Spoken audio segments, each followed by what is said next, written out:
The National Assembly's Budget and Appropriations Committee has for the better part of the day been holding closed-door meetings with stakeholders ahead of tomorrow's debate on the budget proposals made by President Uhuru Kenyatta. Treasury Cabinet Secretary Henry Rotich and Chief Justice David Maraga are among those who appeared before the committee, and Vincent Oduor now joins us live from the Boma Hotel, where the legislators have been meeting. Vincent, have you had an occasion to speak to the Treasury Cabinet Secretary and get a sense of perhaps what is expected on the floor of the House tomorrow?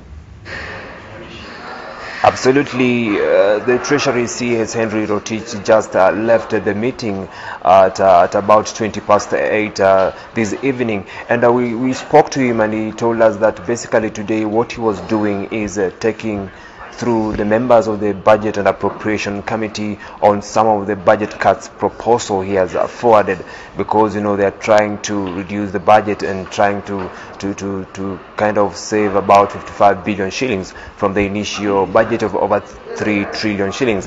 And one of the things that he told us that they are doing budget cuts across the sectors, and one of the biggest losers basically will be the Ministry of Devolution, Treasury.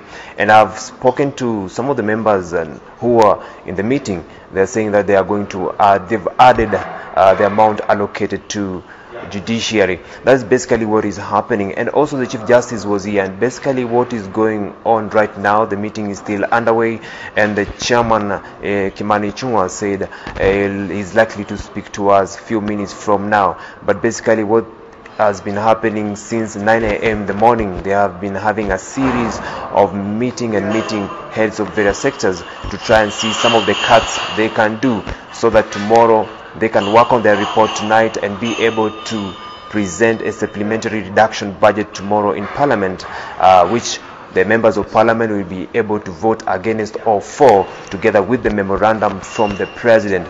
Right now, let's just join the chairman, who is just arrived. We see what was happening. Thank you very much. Chairman, just tell us so far how has been the progress, and what have you decided on right now? Quite engaging. I'm not sure I'll be able to tell you exactly what we've decided on, but I can tell you we have been able to engage with the Parliamentary Service Commission. We've also been able to engage with the Judicial Service Commission, and lastly with the National Treasury, and largely agreed on the areas that we need to do budget cuts on to be able to consolidate our fiscal deficits, to be able to achieve our fiscal consolidation. It's an exercise that we are still continuing, probably for another few hours, then we finalize. So I can't be able to tell you conclusively. All I can assure you is that by tomorrow morning, we shall have a report ready for the House to be considered by the House. We should be able to table a report on the appropriations bill tomorrow morning.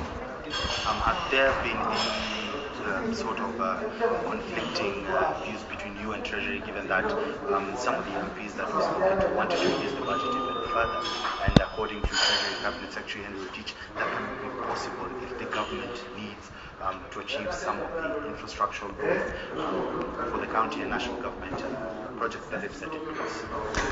Of course, we are not always agreed on. People have different opinions. We don't have to always read from the same page with the National Treasury, and that is why we have these meetings, to be able to agree on a common position that is for the good of this country.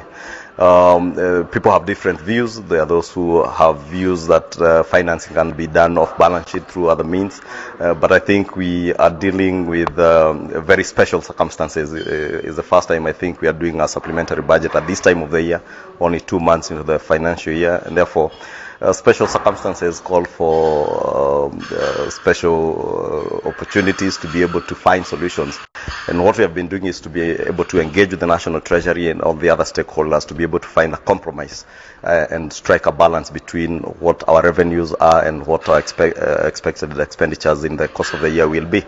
And I am confident. We largely, I can tell you, largely we have had very good engagements and been able to agree on a number of areas. And what we are not able to fully agree, then we find a compromise position. It's a process where it's a give and take process.